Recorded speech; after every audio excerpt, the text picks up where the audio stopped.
ಹಾಗಂದ್ರೆ ಈಗ ಮಕ್ಕಳ ರೂಮ್ ಹೇಗಿರಬೇಕು? ಮಕ್ಕಳ ರೂಮ್ ಬಂದು ನೋಡಿ ಕ್ರಿಯೇಟಿವಿಟಿ ಆಗಿರಬೇಕು.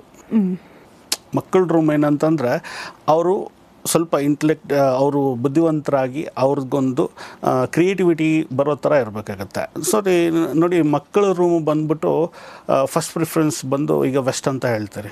ಯಾಕೆ ಅಂತಂದರೆ ಈಗ ನಾರ್ತ್ ಈಸ್ಟ್ ಕೂಡ ಪ್ರಿಫರಬಲ್ಲೇ, ಬಟ್ ವೆಸ್ಟ್ ಅಂತ ಯಾಕೆ ಹೇಳ್ತಾರೆ ಅಂದರೆ ನೋಡಿ ಪೂರ್ವ ಬಂದು ರವಿ ಅಧಿಪತಿ ಆಗ್ತಾರೆ. ರವಿನ ನಾವು ಜ್ಯೋತಿಷ್ಯದಲ್ಲಿ ತಂದೆಗೆ ಹೋಲಿಸ್ತೀರಿ.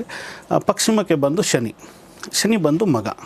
ಸೊ ಮಕ್ಕಳ ರೂಮು ವೆಸ್ಟಲ್ಲಿದ್ದಾಗ ದಿ ಬೆಸ್ಟ್ ಇರುತ್ತೆ. ಮತ್ತು ವೆಸ್ಟಲ್ಲಿ ಕೂತ್ಕೊಂಡು ಓದೋ ಅಂಥವ್ರು, ವೆಸ್ಟ್ ಆಕ್ಯುಪೈ ಮಾಡ್ತಕ್ಕಂಥ ಮಕ್ಕಳು, they are in higher positions like high court judges, IAS officers, ಈ ಥರ ಹೈಯರ್ ಪೊಸಿಷನಲ್ಲಿ ಇರ್ತಕ್ಕಂಥವ್ರು ವೆಸ್ಟ್ ಆಕ್ಯುಪೈ ಮಾಡ್ಕೊಳ್ಳೋಂಥವ್ರು. ಜನರಲಾಗಿ north east will be the best for reading, sleeping ಎಲ್ಲದಕ್ಕೂ ಒಳ್ಳೆಯದಿದೆ. ಅದೇ ರೀತಿಯಲ್ಲಿ ವೆಸ್ಟು ಇರುತ್ತೆ.